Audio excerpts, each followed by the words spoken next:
एक बोलना था मुझे। हेलो हाँ सर, मुझे बोलना था, ये जो स्वर्ग में ये एकेंद्रिय को आदि जीवों को सुख मिलता है क्या, ये अपना प्रश्न था।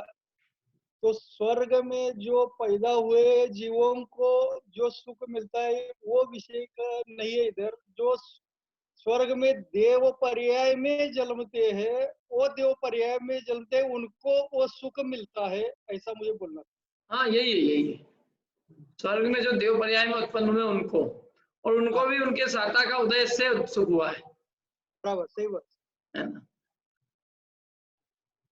तो इच्छा, अच्छा उसमें इच्छा के बिना सुख हुआ कि इच्छा पूर्वक मिला, बताओ तरुण। बिना इच्छा के। है? इच्छा के अनंतर हुआ ना। क्यों बिना इच्छा के भी तो उनको मतलब वो सब तो मिल ही रहा है ना जो उधर पे है अवेलेबल।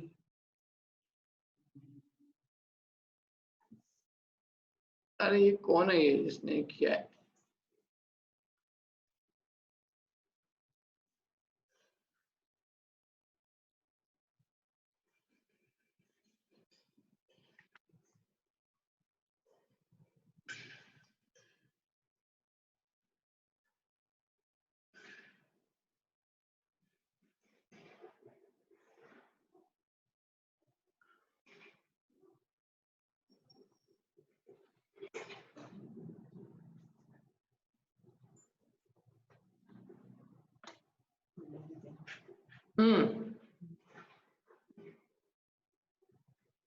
क्या है, देखो पढ़ो। हाँ इसमें लिखा तो है, लेकिन ऐसा लगता है जैसे कि मतलब उनको तो बिना मतलब जैसे अलग से इच्छा नहीं करनी पड़ती, हालांकि विषयों की इच्छा हमेशा रहती है हर किसी को। अरे लेकिन कोई भी चीज की इच्छा तो पहले आदमी को इंद्रियों के विषयों में करनी पड़ेगी। इंद्रिय विषय ऐसे होते हैं, देखो मेरे को पहले ठंडे पानी की इच्छा होएगी तो ही ठंडे पानी का मजा आएगा। हाँ, मेरे को गर्मी में ठंडी की इच्छा होएगी तो ही ठंडी का मजा आएगा। हाँ, स्पर्शन में भी ऐसे ही, मेरे को किसी को स्पर्श करने की इच्छा होगी तो ही उसको स्पर्श करने का आनंद आएगा। खाने में भी कोई चीज का रस की अभिलाषा होगी तो रस का मजा आएगा। गंध भी सुगंध सुनने की इच्छा होगी तो उसका सुगंध मिलेगी तो अच्छा लगेगा। कोई रूप देखने की इच्छा है और रूप देखने को मिलेगा तो सुख लगेगा। कोई गाना सुनने की इच्छा है और फिर गाना सुनेंगे तो अच्छा लगेगा। देवों को भी ऐसा तो नहीं बिना इच्छा के सुख मिल रहा है। इंद्रिय लेकिन विषय की इच्छा तो है ही ना। इच्छा के लेकिन अनंतर है वो सुख। अनंतर माने बाद में, पहले इच्छा रूपी दुख होना चाहिए, तभी उनको इच्छा रूपी दुख के प्रतिकार की सामग्री मिलने पर सुख लगेगा। माने लेकिन उनका जो सुख है हाँ, वो एक्चुअल में इच्छा के प्रतिकार वाला सुख है। वहां भी जो देवों को सुख होता है वो असली में क्या है कि उनको इच्छाएं होती है और इच्छाओं की सामग्री उनको तुरंत मिल जाती है। अभी अपने को नहीं मिलती। अभी मेरी बहुत इच्छा हाँ, है, मतलब मेरी, मतलब एक एग्जांपल दे रहा हूँ कि मेरे को समझ लो क्या खाने की चीज है, समझ लो मेरे को जो है खूब रोज रस मिले खाने को, अच्छा बादाम का, हापुस का, और कौन कौन से आम आते हैं पता नहीं है ना, और खरबूजे का भी। लेकिन अभी लॉकडाउन से मेरे को कुछ भी नहीं मिल रही है। मेरे को मतलब किसी को भी है, मैं तो एक उदाहरण दे रहा हूँ। कोई ये मत सोचना कि पंडित जी खरबूजे की इच्छा कर रहे हैं। बोलिए वंदना जी। ये जो इंद्रिय सुख के बारे में पढ़ा था कि जितनी ज्यादा इच्छा होगी उतना ज्यादा सुख होता है। मतलब आप अपन इच्छा को जितना बढ़ाते हैं तो प्राप्त होने वाला सुख उतना ज्यादा मात्रा में होता है। तो ये देवों में भी है क्या? नहीं ऐसा तो नहीं है। यदि ऐसा होता, देखो सुख नहीं, ये सिर्फ देवों, पढ़ा है ये कि अपन बहुत ज्यादा इच्छा बढ़ाएंगे तो वो चीज प्राप्त होने में बहुत ज्यादा सुख होता है। थोड़ा बहुत हो तो ऐसे उसको मतलब आपको कैजुअली देखो नहीं। ऐसा है, बहुत भयंकर यदि आप कैंसर के पेशेंट हो और यदि आप बच जाओ तो आपको बहुत बहुत मजा आया, मतलब बहुत आनंद की अनुभूति होगी। तो बहुत आनंद की अनुभूति होगी, ठीक है भैया, कि बाद में एकदम बच गए तो बहुत मजा आया, बहुत खुशी हुई, है ना। लेकिन उसके पहले की स्थिति में कितना दुख हुआ अन्ना जी। हाँ, हाँ, कैंसर मतलब का कोई जितना बहुत दुख होगा छोटा उससे पेशेंट है, उसी प्रपोर्शन में सुख होता है ना। नहीं, प्रपोर्शन में सुख तो हुआ उसको, चलो, लेकिन उसके पहले का दुख कितना अधिक था। हाँ, पर ये देवों में ऐसा नहीं होता क्या? उनकी जैसे उन्होंने इच्छा की और तुरंत मिल गया, तो उनकी कोई इच्छा लंबी तो हुई नहीं। नहीं, तो इच्छा सुख लंबी फिर नहीं इतना हुई, कैसे? लेकिन मतलब उनको विषयों की सामग्री तुरंत उपलब्ध हो जाती है, तो इसलिए अपने को ऐसा लगता है कि वे सब सुखी हैं। लेकिन ये हुई तो आखिर करा तो उन्होंने भी अपनी इच्छाओं का ही प्रतिकार ना किया, तो अपनी हाँ। बीमारियों का इलाज। बात यह है कि संसार में किसी को देर से कोई चीज मिले और किसी को जल्दी मिल जाए, लेकिन देर से मिला तो उसने उतना अधिक दुख का अनुभव किया, बहुत पीड़ा थी, बहुत दिक्कत थी, और बहुत पीड़ा के बाद में वो चीज मिली, तो हमको ऐसा लगा कि हमको सुख ज्यादा हुआ। सुख ज्यादा नहीं हुआ, दुख की जितना अधिक दुख था उसकी कमी उतनी हुई, तो सुख लगने लगा। वो भयंकर दर्द था और आपको किसी ने पेन किलर दे दी, तो आपको ऐसा लगा बहुत मजा आ गया, लेकिन आप ये विचार करो कि वो पेन किलर से मजा आया है कि पेन कम होने से मजा आया। हाँ, वो तो हम समझ रहे हैं, पर आप जैसे देवों में तो दुख ही नहीं है, अब उसको इच्छा हुई तो मिल भी गया, तो ऐसे मतलब इतना मतलब सुख कैसे फिर इतना ज्यादा होगा उनको? सुख तो उनका देखो, सुख उनका जो है ना, वास्तव में देखा जाए तो देवों का भी सुख है, वो कषाय की मंदता जन्य ही है, और यही कारण है कि ऊपर ऊपर के देव अधिक सुखी कहे गए हैं। यद्यपि उनके इंद्रिय विषय ऊपर ऊपर मतलब इंद्रियों के भोगना और परिग्रह और लालसा और विषय भोग उनके ऊपर ऊपर के देव के कम है, लेकिन वे सुखी ज्यादा है। 16वां स्वर्ग का देव सुखी है कि पहले दूसरे स्वर्ग तीसरे स्वर्ग का देव सुखी है? बताओ। 16वें स्वर्ग का। 16वें स्वर्ग का, 16वें स्वर्ग के विषय सामग्री ज्यादा है कि पहले दूसरे के? दूसरे की ज्यादा है। इंद्रिय विषय भी, जैसे स्पर्शन आदि इंद्रिय विषय भी लो, तो वो पहले के ज्यादा है कि 16वें के ज्यादा है? पहले के ज्यादा है। पहले के ज्यादा है। फिर भी सुखी कौन कहा जा रहा है? 16वें का। 16वें कहा जा रहा है। तो सुख का संबंध कैसे हुआ? इंद्रिय विषय अधिक भोगने से, कि सुख का संबंध इंद्रियों की अभिलाषा नहीं होने से? इंद्रियों की अभिलाषा नहीं होने से। हाँ, सुख का संबंध तो वास्तव में इंद्रियों की बीमारी नहीं होना, वो सुख का कारण है। जिसको पीड़ा ही नहीं होगी तो उसको इलाज करने की जरूरत ही नहीं है, तो सहज सुखी है।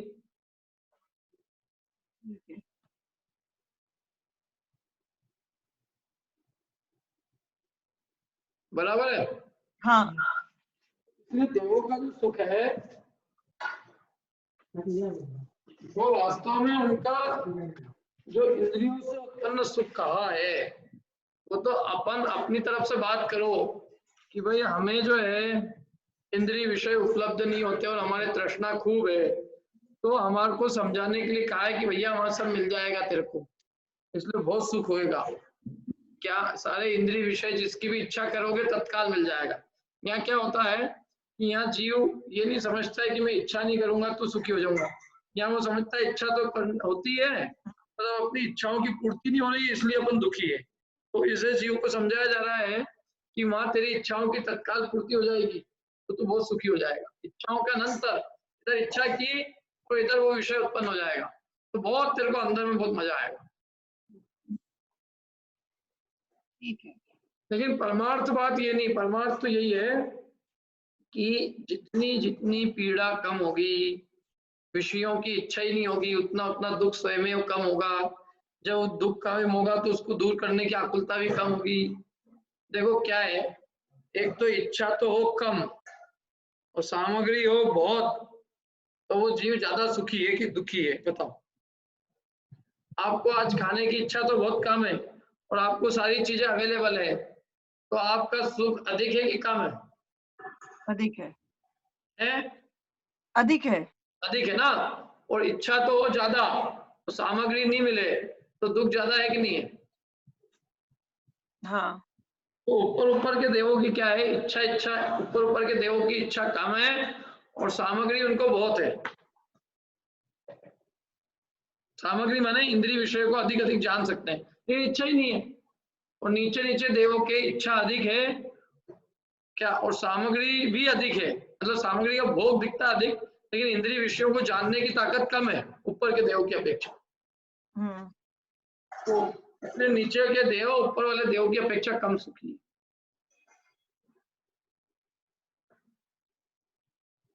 देखो सारे संसार के जो सुख है ना देवों के भी, ये सब एक्चुअल में पीड़ा के प्रतिकार वाले सुख है। क्या पहले इंद्रिय विषयों की उनको भी पीड़ा उत्पन्न होती है और तब उनको वो सुख की अनुभूति होती है। तो वो जो पीड़ा है वो तो दुख है ना अपने आप में। हाँ तो पीड़ा ही नहीं हो तो अच्छा है। अब पहले तो बीमारी हुई और बीमारी होके फिर इलाज हो गया और वो बहुत हर्ष का अनुभव करे और बैंड बजाता हुआ आए अपने घर, मेरे से बड़ा भाग्यवान कोई नहीं है क्योंकि मेरे को बहुत अच्छा इलाज मिल गया। तो लोग कहेंगे भैया तेरे से बड़ा भाग्यवान तो वो है जिनको बीमारी नहीं हुई है। क्यों? बराबर। तो इच्छाओं के अनंतर माने बाद में इंद्रियों से उत्पन्न हुआ, इंद्रियों द्वारा उपस्थित हुआ, अर्थात अपने अपने विषय को, अपने अपने सब्जेक्ट को अनुभवती स्पर्शन आदि इंद्रियों द्वारा सर्वांगीण सर्व अंगों में व्यापक हर्ष प्रकट हुआ है, वो सुख है। अब क्या है बता रहे, ऐसा सुख है उनके। माने ये तो एक्चुअल में देवों की निंदा की जा रही है एक प्रकार से। ये कोई समझदार हो तो समझे कि वास्तव में इनका ये जो सुख है वो काहे का सुख है। वो तो सारे सुख उनके भी पीड़ा के प्रतिकार वाले सुख है। स्वर्ग के भी वास्तविक सुख का है। स्वर्ग के देवों को भी जो सुख है वो वास्तव में पीड़ा के प्रतिकार से होने वाला सुख है, जो सच्चा सुख नहीं है। सच्चा सुख तो वो है जो पीड़ा ही उत्पन्न ना हो। पढ़ो। तथा वह सुख राज्यादिक के सुख के समान आतंक चित्त शोभ वाला होगा। इस आशंका के समाधान के लिए आचार्य देव कहते हैं, वह सुख अनातंक अर्थात जिसमें आतंक अर्थात शत्रु द्वारा कृत चित्त शोभ न हो ऐसा है। शत्रु अधिकृत है ना। देखो अब वो क्या कह रहे हैं कि वो सुख कैसा होगा, राज्य के सुख के समान होगा, हिंदुस्तान के राजा जैसा होगा, मोदी जी जैसा। क्यों? मोदी जी के जो है चित्त का क्षोभ रहता है कि नहीं रहता है बताओ? रहता है। तो वो मोदी जी के राज्य सुख के समान होगा वहां स्वर्गों का भी सुख, जहाँ निरंतर आकुलता बनी रहती होगी कि भैया कोई अपने को अपनी सीट नहीं छीन ले हैं, कभी फलानी पार्टी वाला कुछ अपने को आरोप नहीं दे दे, कभी वो नहीं दे दे, कभी ये नहीं दे दे। इतना आकुलता टेंशन है कि नहीं उसको? क्यों? मोदी जी सुखी है कि दुखी है? किस किस को बनना है मोदी जी? हाथ खड़ा करो, चलो सबको बनना है। तो अपने को यही समझ में नहीं आ रहा है ना, यही तो बात है।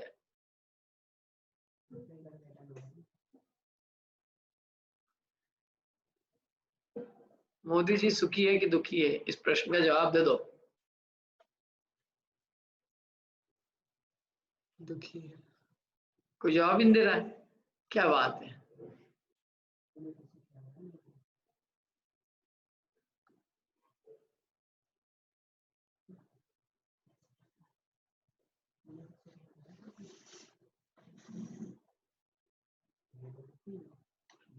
तीन जनों ने कहा दुखी है, मतलब वे नहीं बनना चाहते ना। ज्ञानेश जी मोदी जी नहीं बनना ना अपने को, फिर तो सोचना भी नहीं है, बनना का सोचना भी नहीं है कभी। हाँ सोचना। अरे अपन अपने घर पे बैठ के शांति से है, नहीं मोदी जी होते तो अपन सुखी होते कि दुखी? तो तीन लोग की पूरी चिंता मोदी जी के सिर पे। कर्तृत्व का भोजन है कि नहीं पूरा संसार का? पूरा पूरा पूरा दिन रात 24 घंटे। हाँ अभी अपन कितनी शांति से आराम से बैठे हैं, कितनी निराकुलता है।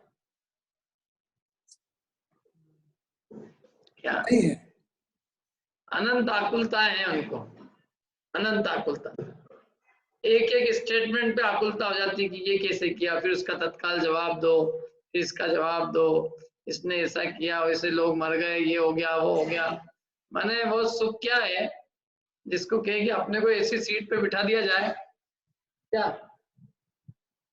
जो कि पूरे टाइम हिल रही हो, ऐसे प्लेन में बैठे हो जो पूरे टाइम डगमगा रिया हो, तो कैसा सुख है उसका, कभी भी गिर पड़े हैं काय का दुख है। तो कह रहे स्वर्ग में भी ऐसे ही होता होगा, स्वर्ग में भी बहुत सारी पार्टीज वगैरह रहती होगी, इंद्र के पद के बहुत दावेदार रहते होंगे, वहां भी चुनाव होते होंगे हर 5 साल में, वहां भी एक पार्टी होगी, है कि नहीं, एक सोदर इंद्र वाली पार्टी और एक आध कोई दूसरी पार्टी खड़ी होती होगी, वहां भी उनको पब्लिसिटी करनी पड़ती होगी, लोगों को पटाना पड़ता होगा, लोगों को बिल्कुल सब लोगों को राजी रखना होता होगा, लोगों को निरंतर समझाना पड़ता होगा। क्यों, ऐसा सुख है क्या स्वर्ग में? स्वर्ग के अंदर एक बार इंद्र बन गया तो उसको अपनी गद्दी की चिंता रहती है कभी भी, अब अपना क्या होगा? नहीं रहती, नहीं रहती। स्वर्ग में तो जिसको एक बार है, जिसको एक बार जो गद्दी मिल गई तो गद्दी उसकी कब तक की है? उसकी आयु जिस प्रमाण गद्दी पक्की है उसकी,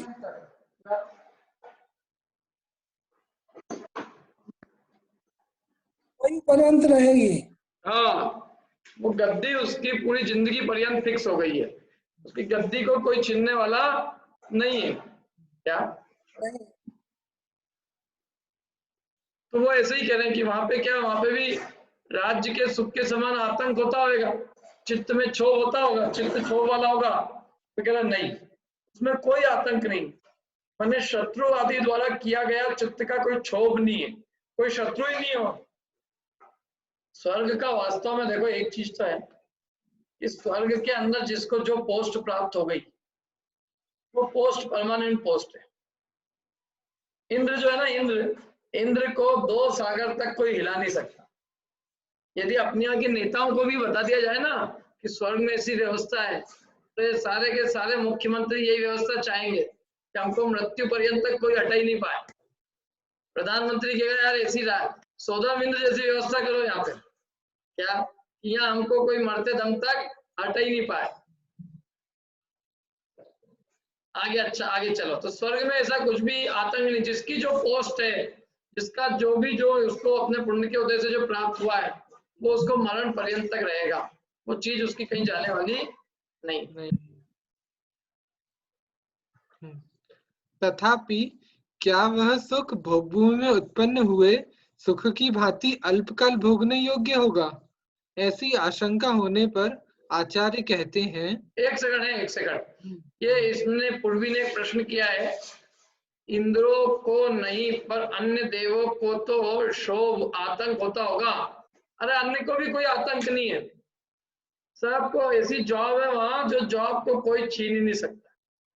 क्या भले ही हो सकता है थोड़ी बहुत सुनते तो वो भी होंगे कि यार तुमने काम ढंग से नहीं किया है, कभी कोई नहीं करता हो, लेकिन वहां नियोगी ऐसा है कि सब अपने अपने योग के अनुकूल काम करते रहते हैं, जिसको जो काम रुचता है उसको वही काम मिलता है। क्या, और उनका नियोग है कि वो कार्य करे ही करे। दूसरी बात, कार्य को करते हुए कोई क्षोभ नहीं होता किसी को, और किसी को अपने पद का कोई आतंक नहीं है, शत्रु का कोई भय नहीं है कि हमारी पोस्ट कोई छीन लेगा, कोई दूसरा कॉम्पिटिटर आ जाएगा, मेरी नौकरी चली जाएगी, मेरा जॉब चले जाएगा, मेरे खाने पीने के लाने पड़ जाएंगे, ऐसी कोई टेंशन वहां नहीं है। ठीक है, पूर्वी को लग रहा है थोड़ा कि वहां इन लोगों को, नीचे वालों लोगों को प्रॉब्लम होती होगी, ऊंचों को तो कोई दिक्कत नहीं है, ऊंचों को तो यहाँ भी कोई दिक्कत नहीं हिंदुस्तान में, तो बोला वहां भी उनको ऊपर वालों को कोई दिक्कत नहीं, नीचे वालों को होगी। क्यों पूर्वी? तो होती है ना, वो मानसिक दुख जो बोलते हैं। मानसिक दुख अलग चीज है, लेकिन जो चीज मिली है उसका तो वो कोई आतंक नहीं है ना। वो मानसिक दुख तो पूरा बचपन से ही मरण तक है, वो एक अलग चीज है। लेकिन चित्त क्षोभ माने शत्रु आदि द्वारा किया गया कोई, मतलब अपोजिशन पार्टी कोई है क्या, किसी भी चीज का कोई कॉम्पिटिटर है क्या?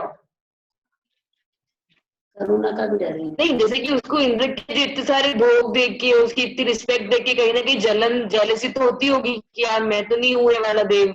हाँ, तो वो उससे कौन मना कर रहा, लेकिन बात ये है कि जो पोस्ट उसको मिली है उस पोस्ट को तो कोई छीन नहीं सकता ना। अरे आज यहाँ तो हमको नहीं, ऑन द कॉन्ट्री प्यून को ये भी चिंता होती है कि यार मेरी कोई जॉब छीन नहीं ले, है वो एक अलग बात है कि वो प्यून, मतलब प्यून दूसरे को देख के दुख होता रहे, लेकिन प्यून को अपने हिंदुस्तान में तो प्यून को ये भी चिंता है कि नहीं है कि मेरी जॉब नहीं चली जाए कहीं। हाँ, तो वो चित्तवानी, वो क्षोभवानी है कम से कम।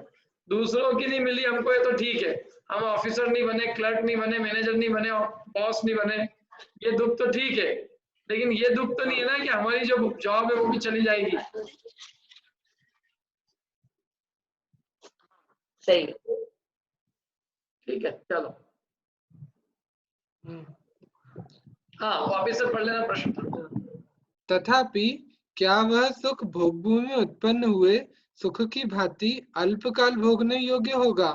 ऐसी आशंका होने पर आचार्य कहते हैं, वह सुख दीर्घ काल तक भोगने में आता है। दीर्घ काल अर्थात सागरोपम से ज्ञात काल तक। उपलालित अर्थात आज्ञाकारी देव देवियों अर्थात स्वर्ग की विलासनियों द्वारा की जाने वाली सेवाओं से उत्कर्ष वृद्धि प्राप्त सुख। क्या कह रहे देखो, क्या वो भोगभूमि में उत्पन्न हुए सुख की भांति अल्पकाल भोगने योग्य होगा? थोड़े काल भोग के फिर समाप्त हो जाते हों। माने भोगभूमि में तो 3 पल का ही सुख है, क्योंकि भोगभूमि की उत्कृष्ट आयु भी 3 पल है, और वो भी उत्कृष्ट भोगभूमि की। मध्यम वाले की तो 2 पल ही उत्कृष्ट, और जगन्य वाले की तो 1 पल ही उत्कृष्ट है, और कम से कम देखो जगन्य वाले की तो 1 करोड़ पूर्व एक समय ही है। तो क्या वो भोगभूमि जैसा थोड़े टाइम तक रहने वाला सुख है? तो कहते हैं नहीं, बहुत लंबे काल तक भोगने में आता है, बहुत लंबे काल तक। कितने लंबे काल तक? सागरोपम से ज्ञात काल तक, सागर की उपमा दी जाए इतने काल तक। और वो भी कैसा है? उपलालित माने जिनकी अच्छी लालन पालन किया हो, जो अपनी आज्ञा में रहते हैं, ऐसे देव देवी अथवा स्वर्ग की जो विलासनियां हैं, उनके द्वारा जो की जाने वाली सेवाएं हैं, उनसे वृद्धि को प्राप्त सुख होता है। देखो जिनका पालन कर रहे हैं वो भी मजे में, क्योंकि उनको भी सामग्री सब है, और जो पालन कर रहा है वो भी सुख है, वो उसको इस बात का सुख है हम इनका पालन कर रहे हैं। जिनकी पालना हो रही है उनको ये है कि भैया हमारा सब कुछ है, यहाँ पे हमको भोगो भोग की सामग्री जो चाहिए वो सब मिल रही है, 5 इंद्रियों की विषय सामग्री उपलब्ध है।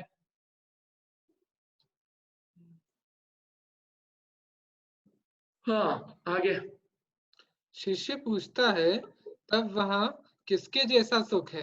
हाँ किसके जैसा सुख है वहाँ? स्वर्ग में निवास करने वाले देवों का सुख स्वर्गवासी देवों के सुख जैसा होता है, अर्थात वह सुख अन्य उपम अनन्य उपम है, अनन्य उपम, जिसकी अन्य के साथ उपमा नहीं हो सकती, ऐसा होता है, ऐसा अर्थ है। हाँ मतलब कैसा है वहाँ, किनके जैसा सुख है? तो बोले किसके जैसा है, तो हम किसके जैसा बताएं, क्योंकि स्वर्ग में निवास करने वाले देवों का सुख वो स्वर्गवासी देवों के सुख जैसे ही है, अर्थात वो सुख अनन्योपम है। अनन्योपम माने जिसकी उपमा किसी और के साथ नहीं दी जा सकती, ऐसा सुख वहाँ होता है, ये इसका अर्थ है। ठीक है, समझ में आ गया? यहाँ तक कोई प्रश्न? आगे चलो, भावार्थ 1 मिनट भाव तरुण गुप्ता।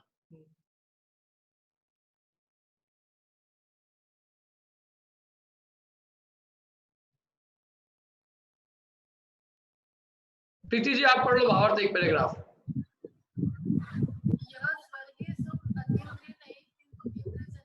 आवाज नहीं आ रही बराबर, बिल्कुल नहीं आ रही आवाज, थोड़ा उसको सही कर लो।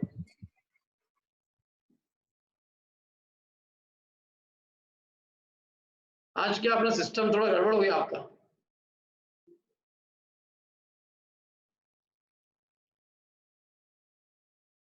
बोलिए,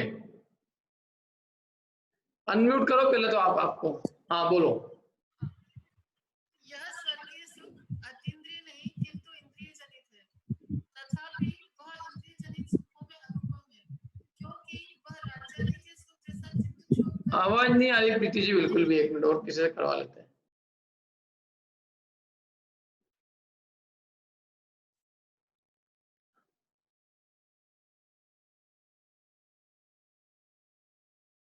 राजन जी आप पढ़ दो। जी, यह स्वर्गीय सुख अतीन्द्रिय नहीं किंतु इंद्रिय जनित है, तथापि वह इंद्रिय जनित सुखों में अनुपम है, क्योंकि वह राज्य आदि के सुख जैसा चित्त क्षोभ करे वैसा नहीं है। और देव वह सुख अपनी देवियों के साथ सागरूपम काल तक भोगते हैं, वह भोग भूमि के सुख की तरह अल्पकालीन नहीं है। हाँ, एक तो पहले तो ये बात क्लियर कर दी कि वो सुख अतीन्द्रिय नहीं इंद्रिय जनित है। अब जो समझते हैं उनके लिए तो इशारा ही काफी है। इतने में स्पष्ट हो गया कि इंद्रिय जनित है, माने वो सुख सुख नहीं है, वास्तव में सुखाभास। सुखाभास है। क्योंकि जहाँ एक लाइन कह दी हमने, क्या कह दी हमने, कि वो सुख अतीन्द्रिय नहीं है किंतु इंद्रिय जनित है। तो इतना कहने से ही बात क्लियर हो जाती है कि भाई जो सुख अतीन्द्रिय है वही सुख सुख है, इंद्रिय जनित सुख तो सुख है ही नहीं, या वो तो सुखाभास है। लेकिन क्या है, ये लाइन किसी को समझ में नहीं आती, ये समझदार को समझ में आती है। समझदारों के लिए इसलिए पहली लाइन में कह दिया कि भैया वो जो स्वर्ग का सुख है वो वास्तव में परमार्थ से तो वो दुखी है, क्योंकि वो अतीन्द्रिय सुख नहीं है। सुख तो जो है अतीन्द्रिय है वही होता है। इसलिए कोई ये नहीं समझ बैठे कि स्वर्ग में भी अतीन्द्रिय सुख है, इसलिए पहले स्पष्ट कर दिया कि स्वर्ग का सुख इंद्रिय जनित है। लेकिन हाँ, इतना जरूर है कि वो इंद्रिय जनित सुखों में कैसा है, वो अनुपम है। माने वो इंद्रिय जनित सुख में उसकी और किसी के साथ में तुलना नहीं की जा सकती, किसी के साथ उपमा नहीं की जा सकती। मनुष्यों में जितने भी जीव है, क्या माना मनुष्य गति के, चाहे वो भोग भूमि वाले जीव भी क्यों ना हो, और उन भोग भूमियों के जीवों के सुख को भी उपमा देवों के सुख के साथ नहीं की जा सकती। माने देवों का सुख जो है वो इतना अनुपम है कि मनुष्य के कोई भी सुख, कोई मनुष्य गति का कोई भी जीव हो, वो उस मनुष्य गति के सुख के साथ उसकी कोई उपमा ही नहीं है, चाहे वो भोग भूमि का क्यों ना हो। अच्छा, कर्म भूमि में सबसे अधिक भोग्या जीव कौन होता है?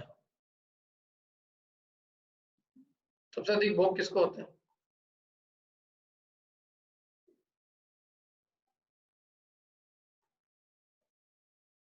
बोलिए संपत जी।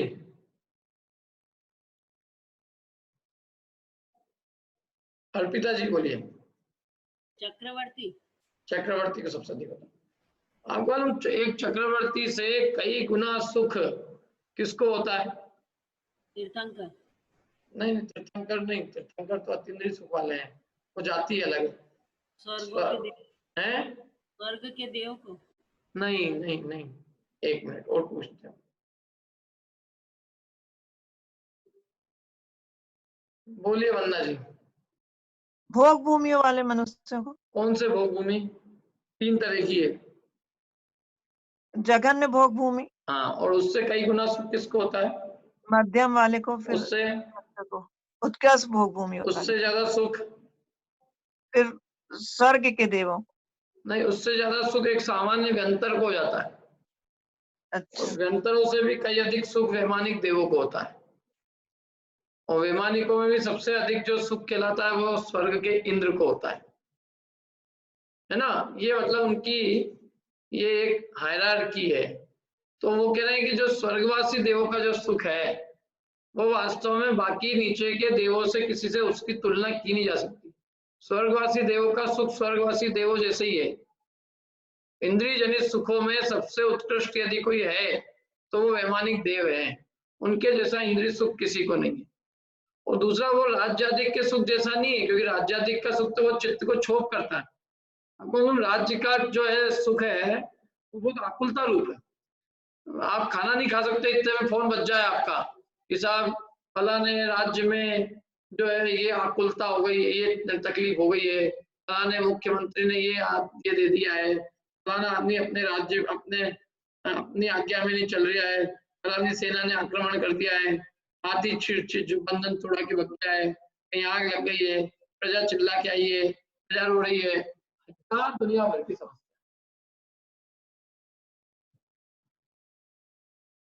क्या मतलब राज्य का सुख क्या है? सुख तो क्या है, पूरी आकुलता ही आकुलता रूप है वो। तो वो कह रहे हैं वहां ऐसा चित्त का क्षोभ भी नहीं है। और वो देव जो है अपनी देवियों के साथ सागरोपम काल तक वो सुख भोगते रहते हैं। वो भोग भूमि के सुख की तरह बहुत अल्प काल का भी नहीं, बहुत लंबे काल तक है। अपनी कितनी आयु होती है? कि अपनी आयु कितनी है? संपत जी कुछ बोल रहे हैं क्या? आपका अनम्यूट करो पहले।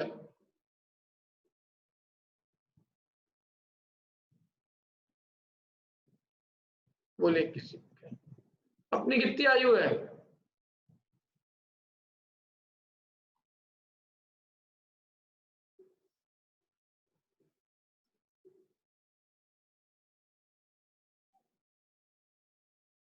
स्वर्ग के केंद्रियों की पीड़ा धरती के केंद्रियों की पीड़ा से कम होती है क्या? नहीं नहीं, स्वर्ग के केंद्रीय जीव की ऐसी पीड़ा जैसे धरती के केंद्रीय जीवों की सेम पीड़ा है। ठीक है प्रीति जी? हाँ, ममता जी कह रहे हैं अपनी अधिक से अधिक आयु 120 वर्ष की है ना? 120 से ज्यादा नहीं जिएंगे अपन। 120 में से अपन सबकी कितनी हो गई? मैं किसी की आयु पूछ नहीं दिया हूं मैं, लेकिन फिर भी जनरल बात यह है कि अपन सबकी 40 तो हो ही गई है। थोड़े 2-5 जने को छोड़ दो, 10 जनों को छोड़ दो, बाकी 40 वाले तो है ही। 40 नहीं तो चलो 25 वाले तो है ही। 25 से नीचे वाला कोई नहीं, सब 25 के ऊपर वाले हैं। दृष्टि तुम हो 25 से कम हो?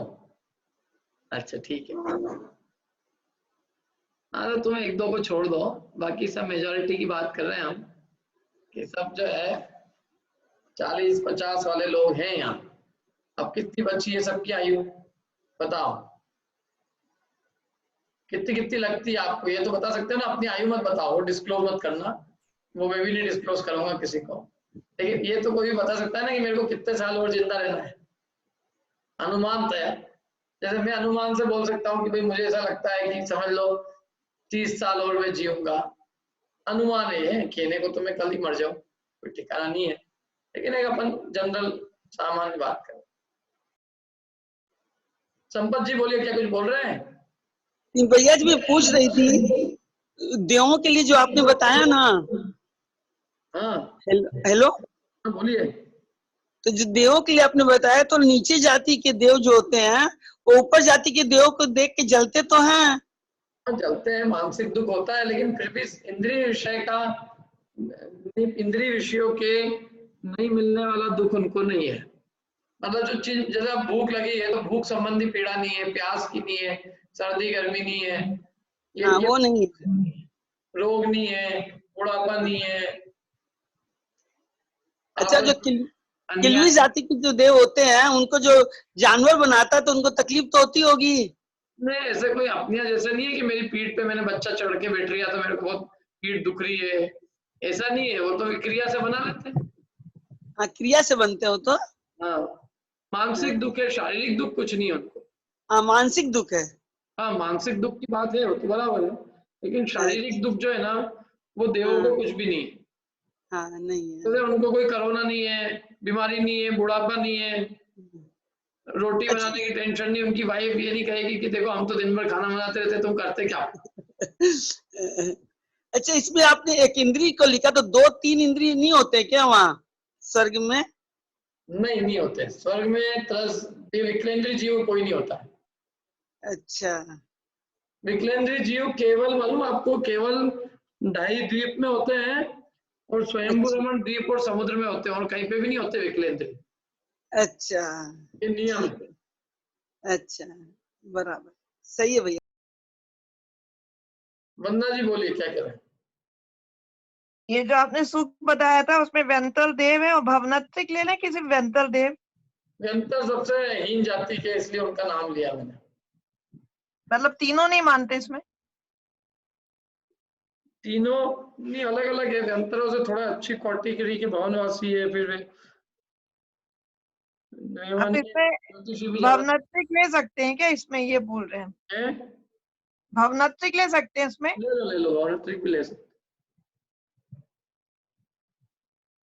तो ये जो सुख है, अपन तो देखो, मैं ये बात कर रहा था कि अपनी आयु ही देखो आज की तारीख में 50 साल से ज्यादा, लगभग 50-60 साल से ज्यादा कोई के जीने की उम्मीद कम है। और यदि थोड़ा अशुभोपयोग में प्रवृत्ति करते हैं तो हम 60 साल के थोड़े से जीवन के पीछे, और हमको नरकों में सागरों पर्यंत का दुख भोगना पड़ सकता है। कम से कम भी यदि हम समझ लो आज हम तीसरे नरक भी चले गए तो वहां तीसरे नरक की कम से कम आयु भी 3 सागर है, ज्यादा से ज्यादा 7 सागर। तो 3 से 7 सागर मैंने समझ लो 5 सागर की आयु है, तो 5 सागर में तो बहुत लंबा काल होता है। असंख्याता असंख्यात असंख्यात करोड़ पूर्व है उन्हें असंख्यात अरब वर्ष है, तो कहाँ असंख्यात अरब वर्ष और कहाँ 50 साल का तुच्छ इंद्रिय विषय का सुख। आप देखो, मतलब मैं मोक्ष को तो एक तरफ छोड़ देता हूँ, मैं कहता हूँ मोक्ष को छोड़ दो आप, मोक्ष की भी रुचि नहीं है आपको, अब हम उसकी बात आगे करेंगे कि वास्तव में तो सुख मोक्ष में ही है। लेकिन कोई कोई इंद्रिय विषयों में भी सुख भाषित होता हो ना, तो इंद्रिय विषयों में भी यहाँ तो अल्प सुख है, बहुत अल्पकाल है, और देवों के जो सुख है वो बहुत लंबे काल तक इंद्रिय विषयों के सुख है। तो यदि आपको इंद्रिय विषयों के सुख की भी अभिलाषा है तो भी आपको धर्म करना चाहिए, क्योंकि यहाँ इंद्रिय विषयों के भोगने में आप धर्म छोड़ दोगे तो यहाँ तो 10-20 साल इंद्रिय विषय भोगोगे, और देवों में तो सागरों पर्यंत के इंद्रिय विषयों के सुख है। और यहाँ के जो इंद्रिय विषय है वो तो बहुत आकुलता रूप है, बहुत चित्त के क्षोभ और बहुत टेंशन वाले हैं, लेकिन वहां तो कोई टेंशन ही नहीं है, आराम से भोगते रहना। यहाँ तो जरा जरा सी चीजों की टेंशन है, अपने को एक सामग्री मंगवानी हो किसी से आज है, अभी लॉकडाउन में तो कितनी आकुलता हो जाती है, कोई खाने की बहुत चीज की तड़प मच रही हो तो उसको मंगवाना है, खुद भी लेके आना है कहीं से, तो आकुलता होती है कि नहीं होती है, बताओ। समझ लो आम का किसी को बहुत शौक है, तो वो आम लेके आ रहा है या आम मंगवा रहा है, तो कितनी टेंशन, कितनी आकुलता और कितने क्षोभ है। और उसके बाद सही आए नहीं आए, बने नहीं बने, महंगा भी खूब देवे, सड़ जाए, या बनाए और बनाने में ढंग से नहीं बने, खाए तो कुछ झगड़ा चालू हो जाए, आकुलता हो जाए, कितने चित्त के क्षोभ है यहाँ है। खाते खाते कोई कुछ हो जाए, डॉक्टर कहते नहीं नहीं खाना, इससे तो कोरोना हो जाएगा, तो बहुत चित्त के क्षोभ करने वाले कारण हो। इसलिए यहाँ का जो सुख है ना, इंद्रिय सुख भी, वो बहुत अल्प है। लेकिन हम अल्प सुखों में और तात्कालिक सुखों में इतने मगन है कि हम भविष्य का अपना अनंत काल नहीं देख पा रहे हैं। इंद्रिय सुख की अपेक्षा भी विचार करें तो हम सागरों पर्यंत के भविष्य के सुख को न देखते हुए और 2-4 दिन के अल्प सुख के पीछे मरे जा रहे हैं।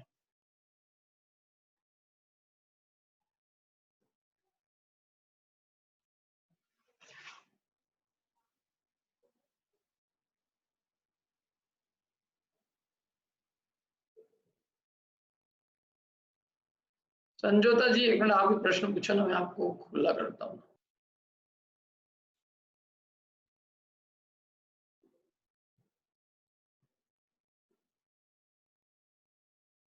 बोलिए संजोता जी। सर, अभी देवगति में जन्म होता है तो देव होते हैं या देवी होते हैं? अभी मतलब पंचम काल में? नहीं नहीं, अभी ये अभी चल रहा है ना कि व्रत धारण करने से अगर हम मोक्ष नहीं गए, कुछ रागादि बचा है तो स्वर्ग जाएंगे। तो स्वर्ग में देव पर्याय में जाएंगे, देवियों में जाएंगे? व्रत सही उत्पन्न होगा तो देवी बनेगा, देवी नहीं बनेगा।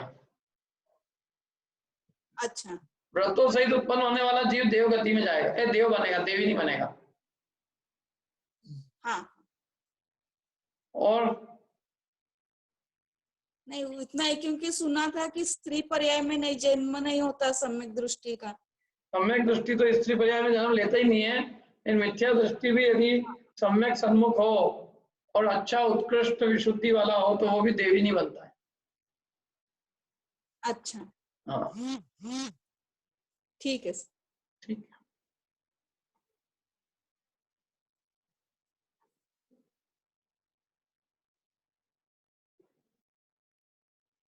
तो अपन ने बात तो ये कर रहे थे अपन कि अपना यहाँ जो सुख है स्वर्ग, यहाँ जो संसार में, ये अपना सुख बहुत अल्प है, और जो स्वर्ग का इंद्रिय सुख है वो इससे अन्य कई गुना अधिक है। तो भी हम इस छोटे से सुख में आज मगन हो रहे हैं और स्वर्ग के सागरों पर्यंत के सुख को भी और मोक्ष सुख दोनों को लात मारने को तैयार है। बताओ, अभी हम कर रहे हैं कि नहीं कर रहे हैं? हम इतना धन कमा रहे हैं, खाए के लिए कमा रहे हैं, क्यों? इतना धन जोड़ जोड़ के हमें क्या मिलेगा? क्या मिलेगा? Comfort of life. क्या मतलब है कंफर्ट ऑफ लाइफ का? गर्मी के दिनों में एसी, लॉकडाउन के अंदर जो मनचाही वस्तु वो, ठंडी में हीटर, घर के अंदर अच्छी बड़ी साइज की टीवी, होम थिएटर, स्त्री, सुगंधित पदार्थ, खाने पीने की सामग्री, यही है ना कंफर्ट ऑफ लाइफ। और क्या है, धन से क्या प्राप्त होगा, यही चीजें प्राप्त होगी और क्या होगा, क्यों और कुछ प्राप्त होगा? जो कंफर्ट कह रहे हैं, कंफर्ट का कुछ नहीं है भैया। आज दुनिया के अंदर दाल रोटी खाने वाले भी चल रहे हैं जीवन उनका भी, और अच्छे सुख शांति से जी रहे हैं, और खूब धनवान है तो भी उसकी कंफर्ट कोई कम नहीं हो रहा है कि नहीं है? है तो क्या है, हम केवल 5 इंद्रिय के विषयों के लोलुपी हैं, और थोड़ी हमारे को मानाधिक कषा है कि दुनिया अपने को सेठ नहीं कहे तो जीने का मतलब क्या है। हम कोई ऐसे वैसे नत्थु गिरे कहला के जीने वाले नहीं है, हम तो अपने आप को सेठ कहला के जीने वाले हैं। तो दो चीजों ने अपने को पीड़ित कर रखा है, इंद्रिय विषयों का लोभ और मान कषा है। इन दोनों के चक्कर में अपन स्वर्ग सुख को भी लात मारने को तैयार। एक नहीं सच्ची बात, अपने से बड़ा मूर्ख कौन होगा जो 40-50 साल के सुख के पीछे सागरों के दुख को गले लगाने को तैयार है? बोलो। जिन वचन सुनते हुए भी आदमी विषयों की तृष्णा न छोड़े, विषयों की रुचि नहीं छोड़े और धर्म में नहीं लगे, तो इससे बड़ा आश्चर्य इस संसार में और कुछ भी नहीं है। लेकिन ये स्थिति एक नहीं अपनी, बताओ। मोक्ष वोक्ष की तो बात दूर की छोड़ो, आप स्वर्ग सुख का भी आपको विश्वास नहीं, आपको स्वर्ग नरक का ही भरोसा नहीं है, मोक्ष का तो बहुत दूर है। स्वर्ग का ही भरोसा हो तो छोड़ दे यहाँ के विषय, कि यहाँ के विषय क्या है। यदि विषय भोगने होंगे तो स्वर्ग में भोग लेंगे, यहाँ तो मुक्ति का साधन करें। क्या हम रोज जो है पैसे कौड़ी के चक्कर में पड़े हुए हैं, रात दिन आकुलता भरा जीवन जी रहे हैं, न भोगने का और न टाइम है और न कुछ करने का, धर्म करने का टाइम है। बस रात दिन आकुलता भोग के एक दिन मर जाएंगे। कोई कोरोना से मरेगा, कोई हार्ट टेंशन, हार्ट की मतलब चिंता कर करके मर जाएगा। मरेंगे तो सभी, कोई बच जाएगा है? किसी को उम्मीद है क्या ऐसी? कोई का ऐसा मानना हो कि नहीं साहब ये बस कोरोना की समस्या चले जाए फिर हम बचे ही हुए हैं, कभी नहीं मरेंगे? है कुछ किसी को ऐसा लगता हो? देखो मृत्यु का भी ऐसा गजब आश्चर्य, मृत्यु ने ऐसा ठग लगाया है लोगों को कि वो जब तक नहीं आती है तब तक हर आदमी को ऐसा लगता है कि मेरे नहीं आएगी। मालूम, जब गले में गर्दन कटती है ना, यहाँ आ जाती है, तब आदमी को दिखता है कि यार यहाँ आती थी। भेड़े होती है ना, भेड़े पीछे वाली जो भेड़ खड़ी होती है उसको लगता है यार ये आगे वाली भेड़ को कितनी तकलीफ पहुंच रही है, और अपन तो सुरक्षित है, अपना कुछ नहीं होएगा। जस्ट पीछे वाली भेड़ को समझ में नहीं आता है कि मैं भी आगे ले जाके मेरा भी गला काटा जाएगा, मैं भी उसी लाइन में खड़ी हूं। जब उसका गला काटा जाता है तब उसको समझ में आती है कि अरे आगे वाली का कट रहा था तो मैं छोड़ के भाग जाती तो मैं बच जाती, लेकिन समझ में ही नहीं आती उसको लगता है मेरे को कोई नहीं काटेगा। ऐसे हर जीव को लगता है कि मेरी मृत्यु नहीं आएगी, क्या बाकी सबकी आएगी, मेरी नहीं आएगी। हर आदमी को लग गया मैं तो अनंत काल ही रहने वाला हूँ। सबने इतनी बड़ी सामग्री जोड़ रखी है संसार में, जैसे हमें अनंत काल तक यही जीना है। जिंदगी 2 दिन की है और सामग्री 200 दिन की है।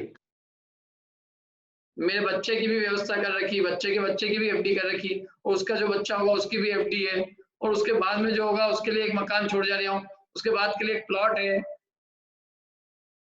एक के लिए सोना छोड़ गया हूँ, एक के लिए चांदी छोड़ जा रहा हूँ, और बड़ा खुश होता है उसमें। सब में सबके लिए कुछ न कुछ छोड़ के जा रहा हूँ और अपने लिए नरक लेके जा रहा हूँ। क्यों लोगों ने इसमें इतनी बहादुरी की बात करते हैं? साहब मैं इसके लिए भी छोड़ गया, विल लिखते हैं, विल में देख हमने उसके लिए इतना छोड़ा, इसके लिए इतना छोड़ा, इसके लिए इतना छोड़ा। अरे वो जो जिनके लिए तू छोड़ जा रहा है वो तेरे ही नाम को 3 दिन बाद तेरे ही नाम पे लिख देंगे कि पिताजी के लिए कोई को बैठने आना हो तो शाम को 7 से 8 बजे आना, वो तेरे ही पैसे से अखबार में एडवर्टाइज देंगे। क्या एडवर्टाइज देंगे? 7 से 8 के अलावा और कभी मिलने मत आ जाना, और यदि कोरोना लॉकडाउन में मर गए तो लोग कहेंगे जो भी श्रद्धांजलि नेट पे ही दे दो, यहाँ मत आ जाना, हमारे को रोग लगवाओगे। वही बच्चे तेरे ही नाम को खाक करने वाले हैं जिसमें तू मरे जा रही है, और क्रिया में इनके लिए इतना छोड़ के गया हूँ। कोई 3 दिन बाद किसी आदमी को 1 घंटे से ज्यादा मरने पे रोने के लिए भी बुलाने वाले को तैयार नहीं है क्या तैयार? क्यों नेहिल जी? बराबर है ना, ये स्थिति एक भी संसार की। फिर भी आदमी पुत्र पुत्रियों में मोहित होता है, विषय भोगों में मोहित होता है। खूब इकट्ठी कर लो सामग्री, अरे खाते ही नहीं बनेगी, दांत जा रहे हैं, शरीर बोल रिया है, खाओगे क्या तुम? घी इकट्ठा कर करके रख भी लो तो क्या हो जाएगा उससे? घी खाने की ताकत होनी चाहिए ना, ताकत तो रोज घट रही है, शरीर रोज घट रहा है, और कोई भी ऐसी महामारी आ गई तो सब पैसा घर में रह जाएगा। सबके सोने चांदी क्या कर रहे हैं बताओ? सबके पास में आज आभूषण है ना? जितने भी यहाँ क्लास में बैठा है ऐसा कोई भी व्यक्ति नहीं है जिसका छोटा से छोटा आभूषण नहीं है, सबके पास। मेरे पास भी है, मतलब मेरे पास मतलब मेरी वाइफ के पास है, मेरे खुद के पास तो कुछ नहीं है। नहीं, वो आभूषण क्या काम आ रहा है?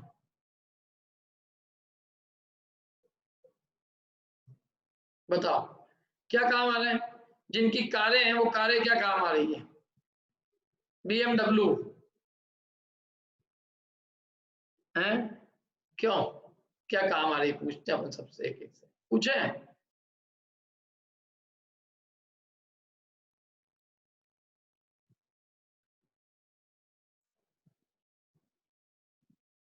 बताओ क्या काम आ रही है? किसी कुछ काम आ रही है?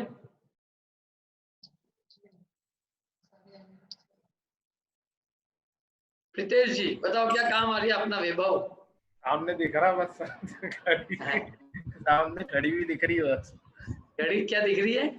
सामने खड़ी दिख रही है गाड़ियां, और कुछ भी नहीं हो रहा है। कुछ नहीं, गाड़ी, लोगों के बैंक बैलेंस, लोगों का सोना चांदी, क्या काम आ रही है? कुछ भी काम नहीं आ रहा। कुछ नहीं है, खाने कपड़े ही काम नहीं आ रहे, भाजी खा रहे हैं अपन सब। कपड़े ही काम नहीं आ रहा सर। कपड़े भी काम नहीं आ रहे। और मेकअप किस किस के काम आ रही है? मेकअप जो कपड़े पहनेंगे तो धोना पड़ेंगे, मेकअप करेंगे तो वो साफ करना पड़ेगा। जितने भी घर के अंदर सारी सजाने की सामग्री है कुछ काम की। काम केवल क्या आ रहा है मालूम है? आज की तारीख में क्या काम आ रहा है? किताबें जो है अपने पास। हाँ, और ज्यादा जीवन रहने के लिए दाल और रोटी, जो वो किसान ने गेहूं उत्पन्न किया और दाल उत्पन्न की, आज लोगों को जिंदा रखने में कारण वो है ना। हमारी कोई चीजें कारण है और कुछ चीजें कारण है। जिंदा रखने में आज यदि लोगों को कोई निमित्त होते तो बेचारे वो खेती के अंदर अन्न उत्पन्न किया हुआ है, और हमारी आत्मा को शांति देने वाला ये है। बाकी ये सब सारा वैभव क्या काम का है बताओ? बताइए अखिलेश जी। कुछ भी काम नहीं आया। कितनी गाड़ी घोड़े काम आ रहे हैं? सब खड़े हैं सबके सब। पेट्रोल देश का पेट्रोल है या जितनी भी सामग्री है, कहने का तात्पर्य है सब बंद है क्या? तो ऐसी स्थिति है संसार के अंदर। जब हम जाएंगे तब भी ऐसी, हमको पहले अनुभव करा रहा है कि हमारे जीवन में कितनी चीजें, हमको जरूरत कितने की है। जरूरत हमको केवल अन्न की जरूरत है, जिंदा रखने के लिए उतना पर्याप्त है। आज अपन कितने में जी रहे हैं? दाल रोटी और सब्जी थोड़ी सी, एक सब्जी हो गई, एक दाल रोटी है, और 2-4 वस्त्र, उससे अपन महीना भर निकाल रहे हैं कि नहीं? सब निकल रहा है उससे आराम से, जिंदगी चल रही है उससे आराम से। तो आदमी की आवश्यकता तो इतनी है, लेकिन हमने ये सब सामग्री विषय भोग की लालसा के कारण बहुत पूरा दुनिया भर का वैभव इकट्ठा कर रखा है। तो ये समझा रहे हैं यहाँ पे कि ये जो स्वर्ग का वैभव है उसके सामने अपना वैभव कोई चीज रखता है क्या? मायने रखता है क्या? कुछ भी नहीं। स्वर्ग के सुख के सामने मनुष्यों का सुख कोई सुख ही नहीं है।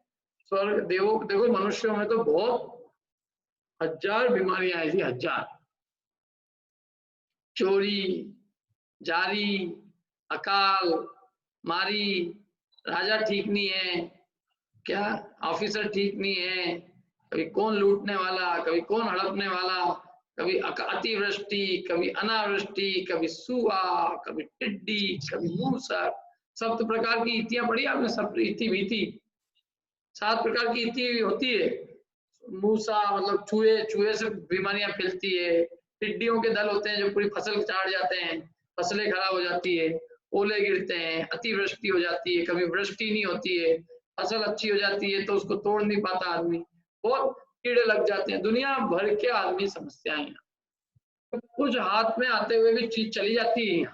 मनुष्यों का सुख बहुत बहुत प्रतिकूलताओं से भरा हुआ है। अच्छे अच्छे महापुरुषों का, अपने नहीं, अच्छे अच्छे बड़े बड़े महापुरुषों के भी पाप का उदय नहीं छोड़ता। रामचंद्र जी सब कुछ मिल रहा, सीता जी चली, जंगल जाना पड़ा, जंगल में सीता जी चली, वापिस आ गए तो लोग कहना कुछ भी चालू कर दिया। मैंने अब कोई देखो आप कि प्रतिकूलताओं का कोई अंबार है? अंबार ही अंबार बड़ा पड़ा। देवों में ऐसा सुना कि किसी की देवी चली गई क्या? सोधर्मिंद्र जो है, कहीं सोधर्मिंद्र का कोई देव कहीं से दूसरा स्वर्ग जो है भवनवासी में अंतर ज्योतिषी, कहीं कुछ नहीं, ऐसी कोई व्यवस्था ही नहीं वहां। न चोरी होती है, न जारी होती है, न मारी होती है, न अतिवृष्टि है, न अनावृष्टि है, न बहुत सर्दी है, न गर्मी है, न अति बरसात है। मौसम की भी चिंता नहीं लोगों की, बरसात होगी कि नहीं होगी, ठंडी ज्यादा तो नहीं पड़ेगी, गर्मी ज्यादा तो नहीं पड़ेगी, कुछ नहीं है। क्या बुढ़ापा नहीं है, रोग नहीं है, इंश्योरेंस की प्रॉब्लम नहीं है, डॉक्टरों की चिंता नहीं है, गर्भ की कोई दुख नहीं है, बाल्यावस्था का कोई दुख नहीं है, स्कूल जाने का कोई टेंशन नहीं है, एग्जाम नहीं है, जॉब नहीं है, जॉब की टेंशन नहीं है, क्या प्रीतेश जी ठेकेदारी का कोई काम नहीं है, कुछ नहीं। क्या दुख है? स्वर्ग, स्वर्ग के अंदर क्या है? फिर भी आदमी स्वर्ग के सुखों को तिलांजलि देके पाप करने के लिए तैयार। इससे बड़ा आश्चर्य और क्या हो? अब देखो आगे बढ़ते हैं अपन। ठीक है, यहां तक तो समझ में आ गया सबको? कोई प्रश्न किसी को? पढ़ते हैं आगे, चलो वंदना जी बोलिए। इति भीति क्या होती है? भीति माने डर होता है ना, राजा का डर, चोर का डर। भीति माने डर, कोई चुरा ले जाएगा, कोई व्यक्ति, कोई आग लग नहीं जाए, ये सब भीतियां होती है। और इति होती है, पहले 7 तरह की इति कही अपने शास्त्रों में। टिड्डी दल होते हैं, मूसा मतलब चूहे का हो जाता है, ये महामारियां होती है ना, 7 तरह की महामारियों का वर्णन है अपने यहाँ। सृष्टि हो जाती है, बाढ़ आ जाती है, तूफान आ जाता है, अकाल पड़ जाता है, ये सब समस्या है। मनुष्यों में बहुत समस्या है। मध्य प्रदेश वासियों को कभी तालाब का, बाढ़ का अनुभव नहीं करना पड़ा। इंदौर वाले तो बहुत ही आनंद में जीते थे, पहली बार उनको लगा कि कई दुनिया में तकलीफ भी है। तो ये तो क्या है, सब सराफर 56 जाने वाले लोग हैं, और इनको लगता है यही अतीन्द्रिय सुख है, स्वर्ग की जरूरत क्या है? 56 में 56 भोग दिख रहे हैं इनको।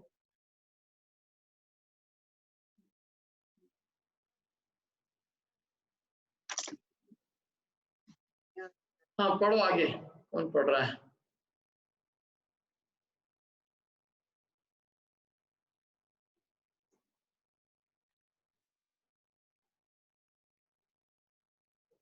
पढ़ो प्रीति जी, पढ़ो प्रीति जी। पंचोली। यहाँ शिष्य पूर्व पक्ष लेकर पूछता है, यदि स्वर्ग में भी उत्कृष्ट सुख है तो मोक्ष के लिए प्रार्थना की क्या आवश्यकता है? कितना अच्छा प्रश्न किया।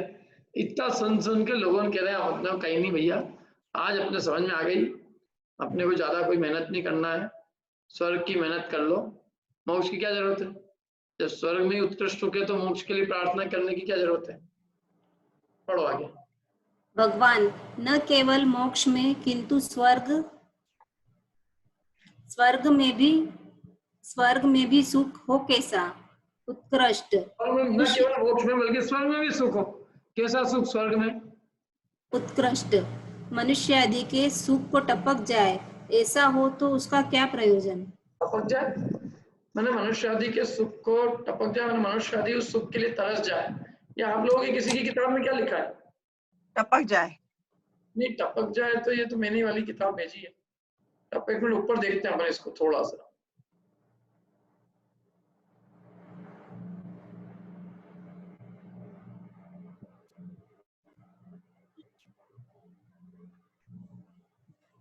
नहीं, टपक जाए नहीं लिखा है ऊपर, तो ये है मर्त्य मनुष्य आदि के भी सुख का अतिशय मनुष्य आदि भी उस सुख को तरस जाए, ऐसा उत्कृष्ट अतिशयित सुख हो। हाँ आगे। क्या किसका मुझे मोक्ष दो, मोक्ष की प्राप्ति हो, ऐसा अपवर्ग अर्थात मोक्ष की अभिलाषा रूप प्रार्थना का क्या प्रयोजन? हाँ, मनुष्य आदि भी उस सुख को तरस जाए ऐसा हो तो उसका क्या प्रयोजन? किसका प्रयोजन? कि मुझे मोक्ष की प्राप्ति हो, ऐसे मोक्ष की अभिलाषा रूप प्रार्थना करने से क्या मतलब? जब स्वर्ग में ही उत्कृष्ट सुख है तो मोक्ष की प्रार्थना क्यों करें? बराबर एक नहीं प्रश्न। मैंने स्वर्ग में यदि सुख है, संसार में ही सुख है, तो फिर मोक्ष की अभिलाषा, मोक्ष की प्रार्थना करने से क्या प्रयोजन? प्रश्न समझ में आया कि नहीं आया? बराबर। कल मेरे को किन्होंने पूछा था, एक जन ने पूछा ही था, हाँ सुभाष जी ने पूछा था शायद। सुभाष जी बोलिए, आपका बंद है फोन, बोलिए बोलिए। ये पूछा था, जब इतना स्वर्ग के सुख के महत्ता बताते तो फिर मोक्ष सुख का प्रयोजन क्या था? हाँ, ये मोक्ष सुख कहा था ना आपने कि जब इतना स्वर्ग का ही सुख बता रहे हो, अब मोक्ष की भी क्या, बल्कि स्वर्ग का सुख यहाँ वर्णन नहीं क्यों करा? यहाँ स्वर्ग का सुख क्यों ले आया? हाँ, ऐसा प्रश्न। इसलिए प्रश्न आता है भाई कि भाई जब स्वर्ग के सुख की आप इतनी महिमा गा रहे हो और इतना उत्कृष्ट बता रहे हो और स्वर्ग के सुख गाने लग गए आप उसकी महिमा, तो अब हमारा तो ये मन में आ गया कि हमारे स्वर्ग की मोक्ष की जरूरत क्या है, तो मोक्ष की अभिलाषा करें कि नहीं करें? कल से अपन जो है ना 8 अर्घ पढ़ते ना अपन, ओम ह्रीम श्री महावीर स्वामी ने जन्म जरा मृत्यु विनाशनाय जन्म निर्पामति स्वाहा, उसकी जगह कल से अपन ही बोलेंगे ओम ह्रीम श्री महावीर स्वामी ने सोधर्म स्वर्ग प्राप्त है जन्म निर्पामति स्वाहा। सोधर फिर अगला ओम ह्रीम श्री महावीर स्वामी ने ईशान स्वर्ग प्राप्त है संसार प्राप्त ईशान स्वर्ग प्राप्त है चंद्रम निर्पामति स्वाहा। ओम ह्रीम श्री महावीर स्वामी ने अप्सराय प्राप्त है अच्युतम निर्पामति स्वाहा। ओम ह्रीम महावीर स्वामी ने उत्कृष्ट काम भोग प्राप्त है पुष्पम निर्पामति स्वाहा। ओम ह्रीम महावीर स्वामी ने कंठामृताय धरणम सुधा नैवेद्यम निर्पामति स्वाहा। ओम ह्रीम महावीर स्वामी ने खूब प्रकाश रत्न आभरण प्राप्त है, रत्न आभरण प्राप्त है दीपम निर्पामति स्वाहा। क्या धूपम, धूप की सुगंध के लिए धूप सुगंधी हेर्थ्यर्थम धूपम निर्पामति स्वाहा। उत्कृष्ट नंदन वन रमणार्थम फलम निर्पामति स्वाहा। स्वर्ग विभूति प्राप्त्यर्थम अर्घम निर्पामति स्वाहा। तो कल से हम यही बोले, फिर क्यों कल से यही चालू कर देना चाहिए अपने को। स्वर्ग के मोक्ष सुख की प्रार्थना की जरूरत क्या है? अक्षय पद की प्राप्ति, न जन्म जरा मृत्यु का नाश है। काय के लिए जन्म जरा मृत्यु का नाश करेंगे? स्वर्ग में जाए अच्छे से। अक्षय पद की प्राप्ति क्या जरूरत है? स्वर्ग में अच्छा सुख मिल रहा था, क्यों काम भोग के काम भाव विध्वंस क्यों करें? जब काम भाव की पूर्ति हो रही हो तो क्षुधा की भी पूर्ति हो रही, खाने को मिल रहा है तो क्षुधा का नाश क्यों करें? अच्छे अच्छे सूर्य का प्रकाश देखने को मिल रहा है तो अंधकार का नाश करने की क्या जरूरत? मोहंकार के नाश की क्या जरूरत? क्यों है कि नहीं? है बराबर प्रश्न। समझ में आया कि नहीं प्रश्न? स्वर्ग का सुख ही इतना अच्छा है तो मोक्ष की अभिलाषा से क्या प्रयोजन? बराबर। अब इस प्रश्न का उत्तर देते हैं, देखो पढ़ो आप प्रीति जी, आगे बस तानिका पढ़ो। इस प्रकार संसार संबंधी सुख का ही आग्रह रखने वाले शिष्य को संसार संबंधी सुख दुख का भ्रांतिपना प्रकाशित करते हुए आचार्य देव समझाते हैं।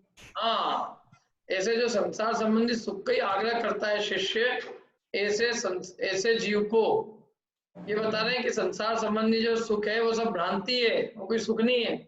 स्वर्ग का सुख भी भ्रांति है, वास्तविक सुख नहीं है, सब भ्रम है। स्वर्ग के सब सुख भ्रम है, ये बता रहे हैं आगे।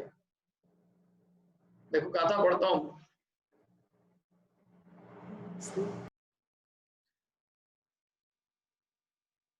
वासना मात्र में तत् सुखम दुखम च देहिनाम तथा उद्वेजयन्ते ते भोगा रोगा इवापदी। पढ़ो आप लोग 1 मिनट में, जब तक नहीं बोलते तब तक। 1 2 मात्र में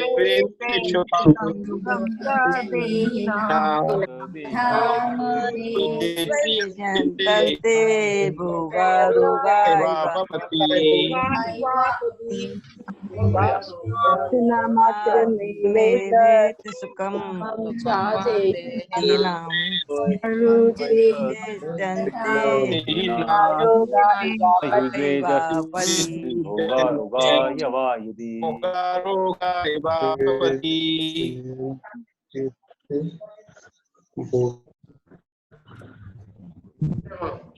वासना मात्रम एव, वासना मात्र एव माने ही, एतत् सुखम, ये जो सुख है ये केवल वासना मात्र ही है।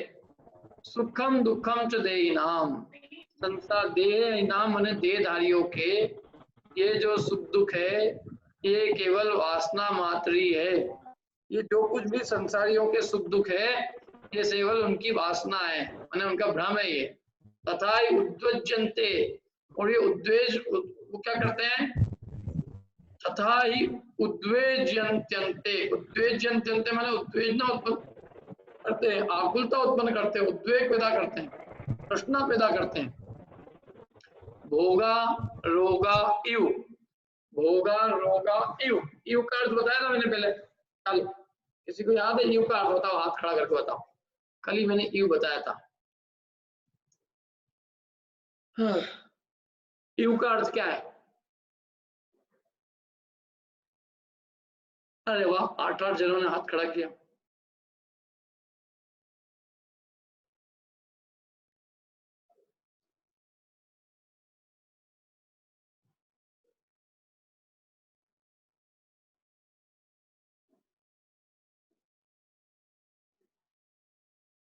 बोलिए दीप्ति जी। इव का अर्थ होता है इसके समान। हाँ, तो भोग किसके समान है? भोग किसके समान का है?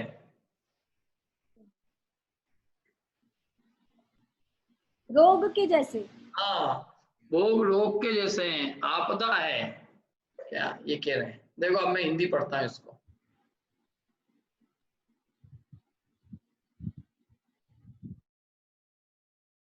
सुख दुख केवल देह की मात्र वासना जान, करे भोग भी विपत्ति में व्याकुल रोग समान।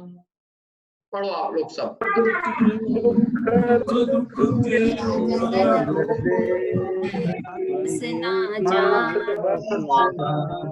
भोग भी विपत्ति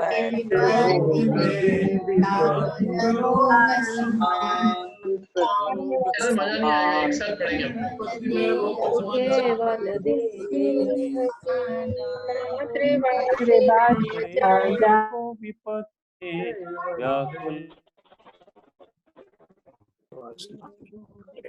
हो गए सब चुपचाप 1 सेकंड के लिए?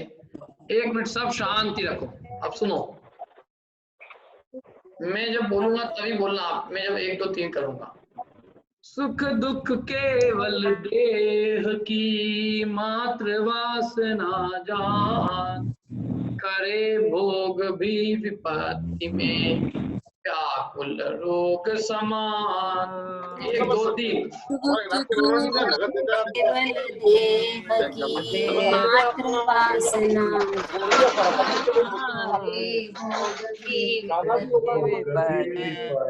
आकुल रोग समान। केवल देह। बहुत बढ़िया, हो गया। अब अन्वय पढ़ते हैं थोड़ा सा।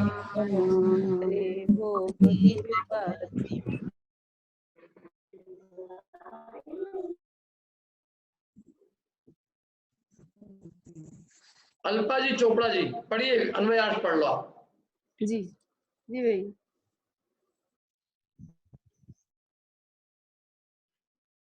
एतत् सुखम दुखम च, वह नहीं, उससे पहले देहिनाम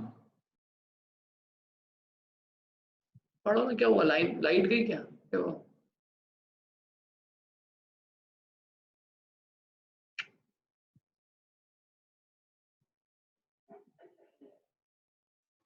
दे जयंती, उद्वेलित आकुलित करते हैं।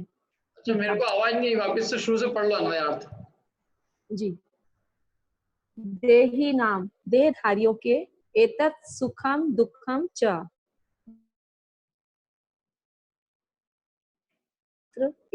केवल वासना मात्र ही होता है। तथा ही, तथा एते भोगा, वह सुख दुख रूप भोग आपत्ति के समय रोगा इव, रोगी की तरह प्राणियों को उद्वेजयंती, उद्वेलित आकुलित करते हैं। ठीक है। कितना बढ़िया लिखा है। प्रतीति बस बस बस बस। देहधारियों के वह सुख दुख केवल वासना मात्र ही होता है तथा वह सुख दुख रूप भोग आपत्ति के समय रोगी की तरह प्राणियों को उद्वेलित आकुलित करते हैं। ये जो भोग है ना, भोग ये आपत्ति के समय रोग की तरह जीवों को आकुलता उत्पन्न करते हैं।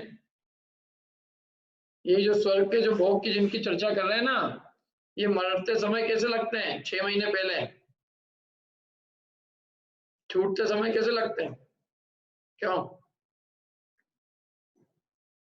कैसे लगते हैं? आकुलता उत्पन्न होती है क्या? शुगर के रोगी को शुगर खाने में तो बहुत अच्छी लगती है, लेकिन बाद में कैसा मजा आता है? क्यों?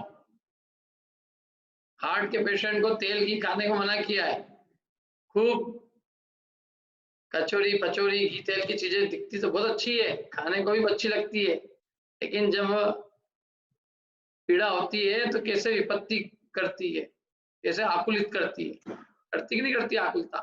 तो भोग जो है ना, भोग दिखते समय अच्छे लगते हैं, लेकिन जब आपत्ति आती है तो वो महा दुखी करता है।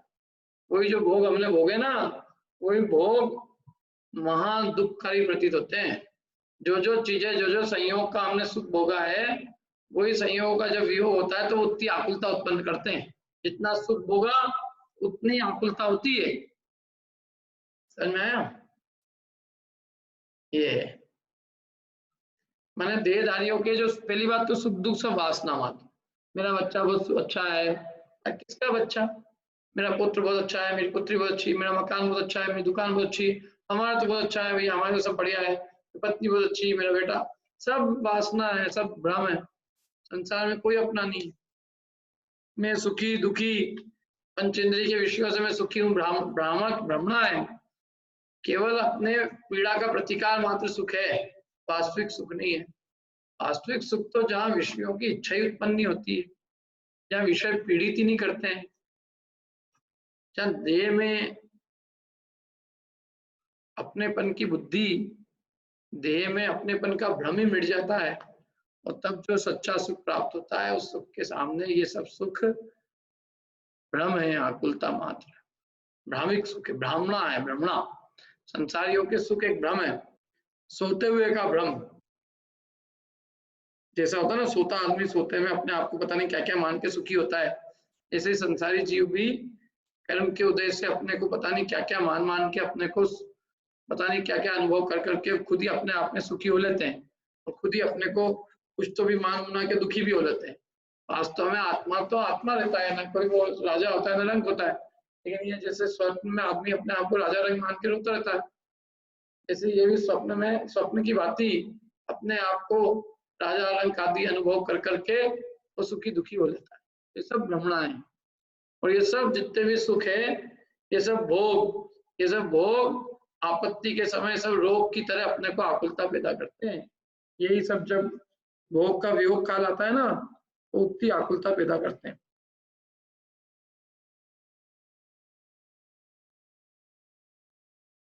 जब दांत खराब हो जाते हैं ना, तो फिर जितनी भी चॉकलेट खाई थी, वो सारी यादें, वो सब यादें बहुत पीड़ा देती है। क्या परीक्षा में जब फेल हो जाते हैं तो सारा घूमना फिरना याद आता है, वहां घूमने गए थे, ये किया था, इसलिए आज अपन फेल हो गए हैं। ऐसे ही स्वर्ग के देवों को या किसी भी जीवों को ये सब आपत्ति काल में बहुत आकुलता उत्पन्न करते हैं। ठीक है, तो यहाँ पहले गाथा में तो स्वर्ग के सुखों की महिमा बताई, और तत्काल आगे उसका खंडन कर दिया कि स्वर्ग का सुख केवल भ्रमणा है, वास्तविक नहीं। ठीक है, अब यहाँ तक किसी को कुछ पूछना हो पूछ लीजिए आप, फिर नहीं तो अपन अपनी क्लास समाप्त करते हैं, टाइम भी हो गया अपना वैसे भी।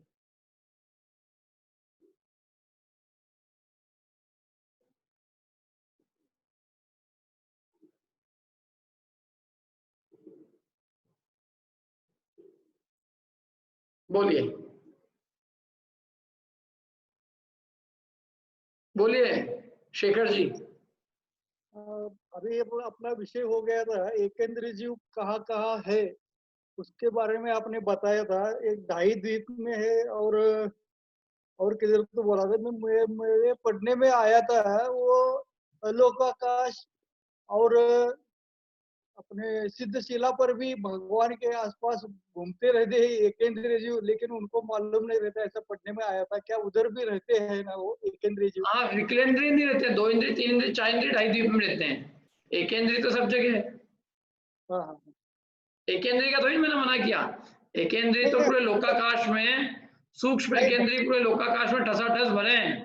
जो 2 इंद्रिय 3 इंद्रिय 4 इंद्रिय वो ढाई द्वीप में और स्वयंभू रमण द्वीप और स्वयंभू रमण समुद्र और 4 कोनों में रहते हैं। अच्छा ठीक है। और कोई प्रश्न किसी को?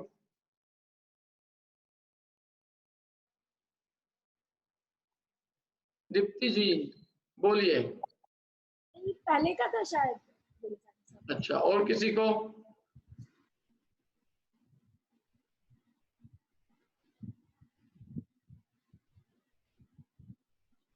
कोई प्रश्न नहीं किसी को? कुछ कमेंट्स देना। 1-2 मिनट और है अपने पास, 3:30 होने में। बोलना हो तब तक बोल दीजिए।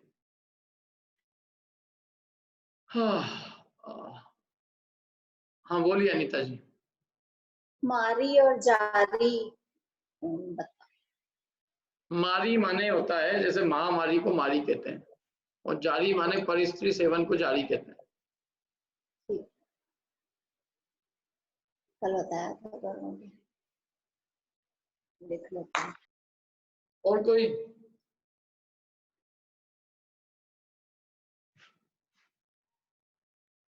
समाप्त करें मतलब, है ना? चलो, फिर किसी ने हाथ खड़े किए। 1 मिनट। संपत जी बोलिए। भैया जी जो 6 देवियां होती है स्वर्ग में, श्री हरि दिति कीर्ति बुद्धि लक्ष्मी, ये बाल ब्रह्मचारिणी होती है क्या? ब्रह्मचारिणी कुछ नहीं होती है, देवों की आज्ञा में रहती है। इनके भी देव होते हैं। मैंने कहीं पढ़ा ब्रह्मचारिणियां होती है। ब्रह्मचारिणी तो लोकांतिक देव। ब्रह्मचारिणी मतलब इनका कोई पर्टिकुलर देव नहीं होता यूं, लेकिन ये 14 इंद्र की आज्ञा देख लेंगे। और यदि ऐसा, पर अपने को क्या करना, आपको वहाँ स्वर्ग की देवियों के ब्रह्मचर्य से। नहीं ठीक है भैया जी, ठीक।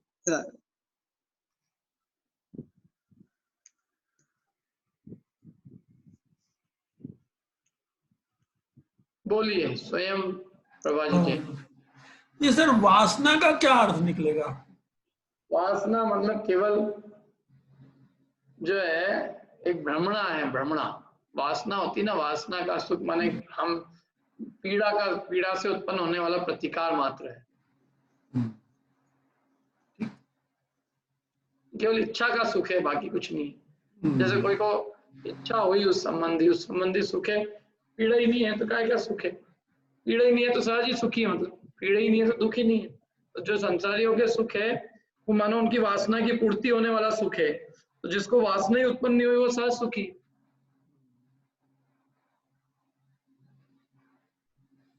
ठीक है, अपन यहीं तक रखते हैं, बाकी कल करेंगे। हाँ वंदना जी बोलिए, चलो जाते जाते बोलिए। वासना माने इच्छा हुई ना? हाँ, तीव्र इच्छा।